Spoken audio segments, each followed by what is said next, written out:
एक घर खरीदार का जख्म ये कि घर टाइम से नहीं मिला, सेटिस्फैक्टरी हालत में नहीं मिला, और जख्म पे नमक ये कि अदालत से इंसाफ भी नहीं मिला।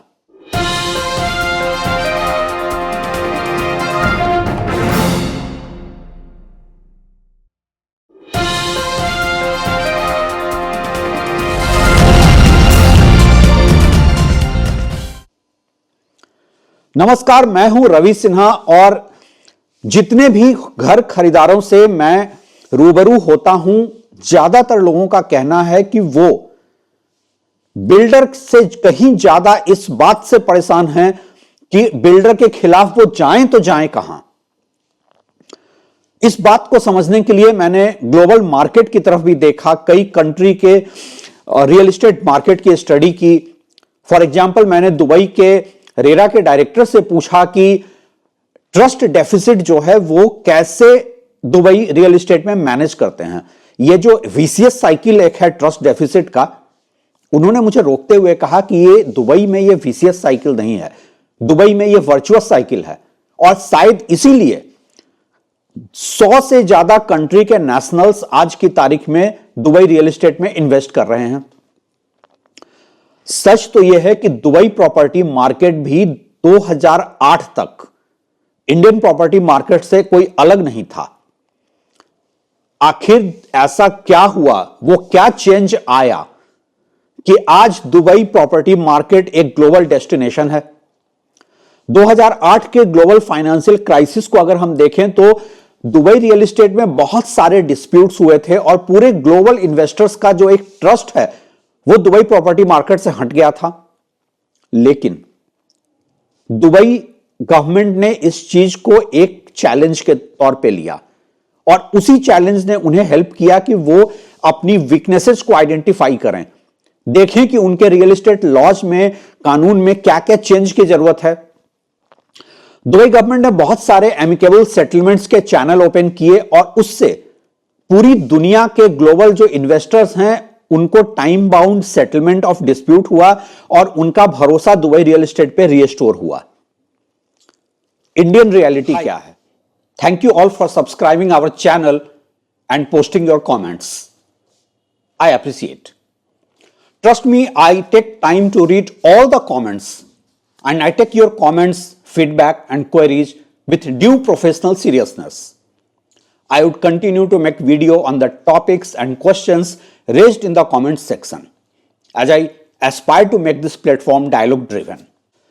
May I request you all to subscribe this channel and keep posting your comments. Our mail ID is given in the description and you are also free to ask question through your short and crisp video. I will try my best to take your video queries and reply it in the subsequent video.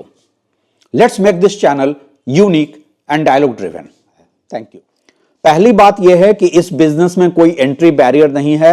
ये किसी भी चाय वाला, पान वाला, दूध वाला, किसी के लिए भी खुला है। कोई प्रोफेशनल क्वालिफिकेशन नहीं चाहिए बिल्डर बनने के लिए, रियल एस्टेट प्रोजेक्ट लॉन्च करने के लिए। आपको इवन कोई फाइनेंशियल बैंडविड्थ की भी जरूरत नहीं है। फॉर एग्जाम्पल, आज आप कहते हैं कि आप बैंक खोलना चाहते हैं, आरबीआई आपसे पूछता है आपका नेटवर्थ क्या है, आपके पास 300 करोड़ का नेटवर्थ है और नहीं है तो आप बैंक कैसे खोल सकते हैं। लेकिन आप एक रियल एस्टेट डेवलपर बनकर आ सकते हैं, तो कोई एंट्री बैरियर नहीं है।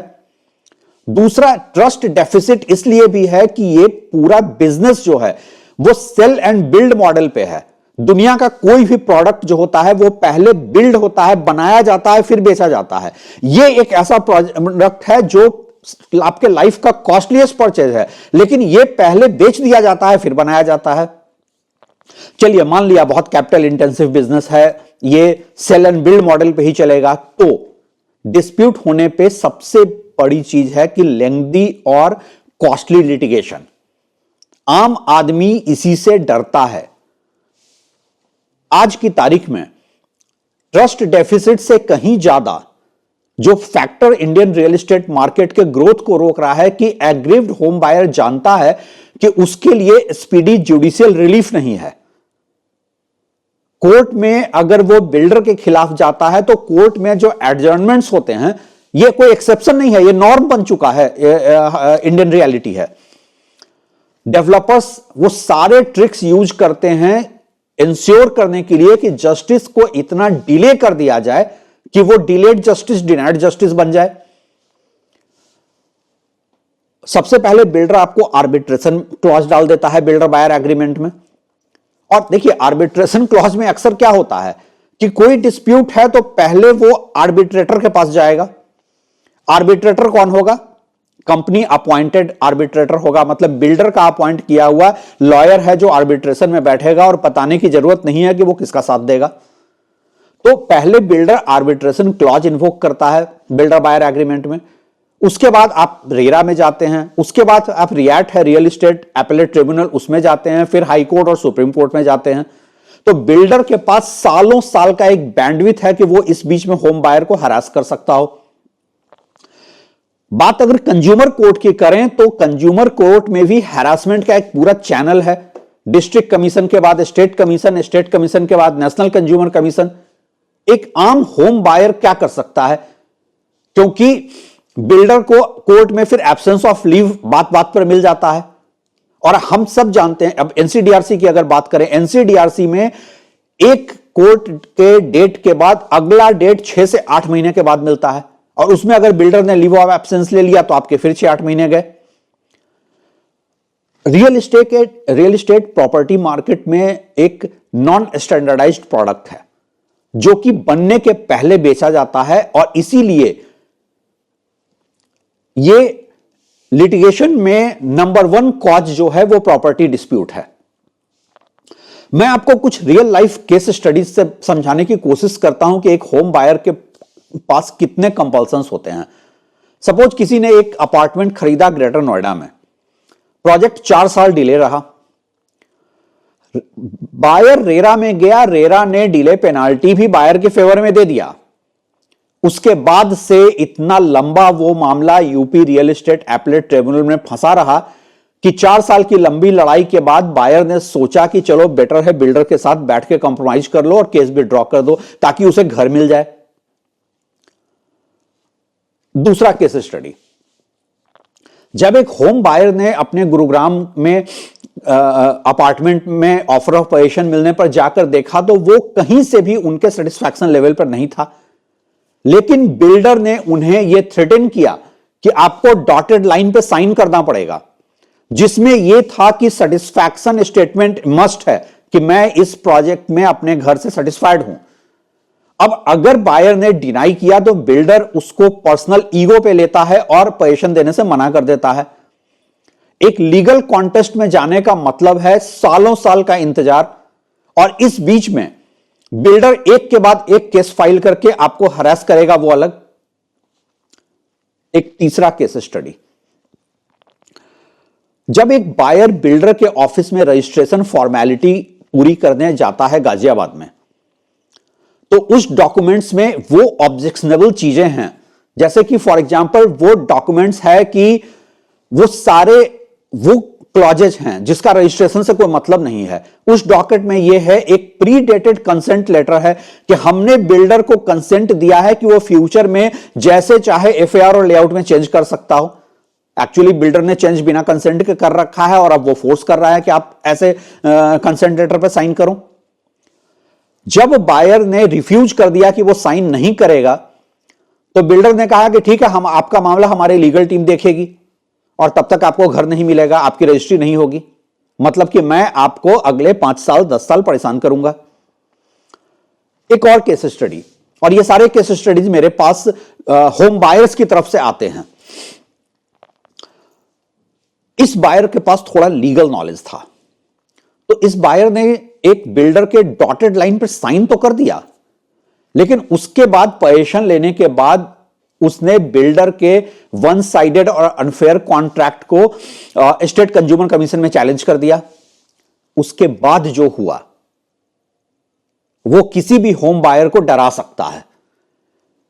बिल्डर ने इस चीज को पर्सनल ईगो पे लेकर बायर के खिलाफ क्रिमिनल डिफेमेशन केस फाइल कर दिया।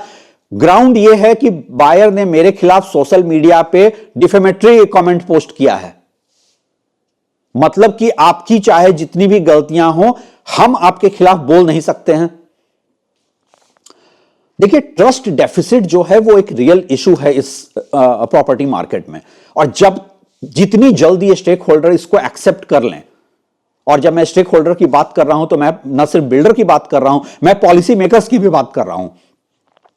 आप जितनी जल्दी इसको एक्सेप्ट कर लेंगे, बिजनेस के लिए, बिजनेस की पोटेंशियल के लिए उतना ही अच्छा होगा।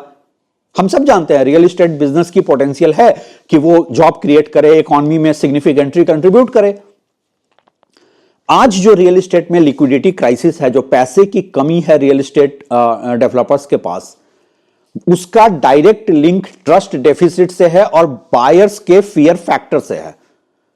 कोई बायर लेंथी और एक्सपेंसिव लीगल बैटल में जाना नहीं चाहता है, और यह बात मैं नहीं कह रहा हूं, यह बात सुप्रीम कोर्ट ने कहा है।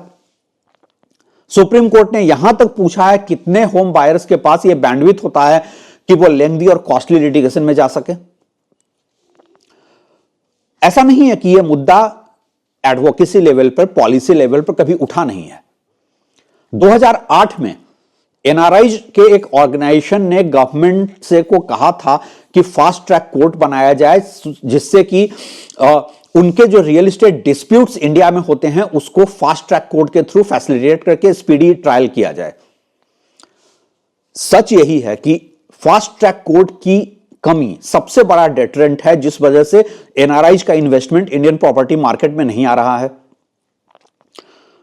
2014 में लॉ मिनिस्ट्री ने एक प्रपोजल दिया था कि 1800 fast track courts across the country बनाए जाएं, जिससे कि बहुत सारे डिस्प्यूट्स को स्पीड अप किया जाए, और ये डिस्प्यूट्स लैंड एक्विजिशन से लेकर प्रॉपर्टी डिस्प्यूट से लेकर के कुछ और क्राइम्स पे थे। इस प्रपोजल में था कि लैंड एक्विजिशन और प्रॉपर्टी केस जो 5 साल से ज्यादा पेंडिंग है उनको प्रायोरिटी के तौर पे लिया जाए। उसके बाद अभी तक उस मुद्दे पर कुछ हुआ नहीं है। जहां तक पेंडेंसी ऑफ केसेज की बात है, कोई एक दो नहीं, ऐसे 45 million, 4.5 crore cases Indian courts में पेंडिंग है। लैंड और प्रॉपर्टी रिलेटेड डिस्प्यूट्स जो हैं वो 2/3 ऑफ सिविल केसेज हैं। मतलब देश में जितने सिविल डिस्प्यूट्स हैं उसमें 2/3 जो है वो लैंड और प्रॉपर्टी रिलेटेड है। और ये मैं नहीं कह रहा हूं, ये एक लीडिंग थिंक टैंक और रिसर्च इंस्टीट्यूशन की रिपोर्ट है जो फोकस करती है लॉ एंड जस्टिस सिस्टम के रिफॉर्म्स पे। इंडिया की सबसे बड़ी बात है जिस वजह से इंडियन रियल एस्टेट में इन्वेस्टमेंट भी कम आ रहा है, इंडिया की ग्लोबल रैंकिंग जो है कॉन्ट्रैक्ट इन्फोर्समेंट में वो 163वें नंबर पे है। हम नीचे से टॉप कर रहे हैं। मतलब कि कोई भी इन्वेस्टर अगर किसी रियल एस्टेट कंपनी में पैसे लगाता है और बिल्डर के साथ डिस्प्यूट होता है, तो in terms of dispute resolution, in terms of contract enforcement, contract जो कहता है उसको इन्फोर्स करने के मामले में हमारा ट्रैक रिकॉर्ड बहुत ही खराब है। देखिए, 2 ही तरीके हैं जिससे कि होम बायर्स का ट्रस्ट रियल एस्टेट में इंश्योर किया जा सके। या तो डेवलपर अपने एक्ट को क्लीन कर लें, बिजनेस के बेस्ट प्रैक्टिसेस को एडॉप्ट कर लें, या सिस्टम उन्हें उनके कंफर्ट जोन से खींचकर बाहर निकाले, उन्हें वो इजाजत नहीं दी जाए कि वो सालों साल केसेज को ड्रैग कर सकें। जहां तक पहले ऑप्शन की बात है, हम सब जानते हैं कि सेल्फ रेगुलेटेड के नाम पे कितना बड़ा हाइप क्रिएट किया गया और डेवलपर्स ने उसके बाद क्या किया। हम सब जानते हैं डेवलपर्स का इस देश में ट्रैक रिकॉर्ड क्या रहा है। तो सेल्फ रेगुलेशन नाम की कोई चीज नहीं है, वो खुद से अपना एक्ट क्लीन नहीं कर सकते हैं। दूसरा ऑप्शन यह है कि एक फास्ट ट्रैक कोर्ट बना करके बिल्डर्स को टाइम बाउंड मैनर में अकाउंटेबल बनाया जाए। जैसे कि चीजें अभी चल रही हैं, ऐसा लगता है कि ये फास्ट ट्रैक कोर्ट्स जो है वो होम बायर्स का सिर्फ विशफुल थिंकिंग ही रहेगा। क्या हमारी सिस्टम में real estate related fast track court की जरूरत नहीं है? और अगर है तो फिर यह क्यों नहीं हो रहा है? इसका जवाब जितना मैं जानता हूं उतना आप भी जानते हैं। Thanks for watching.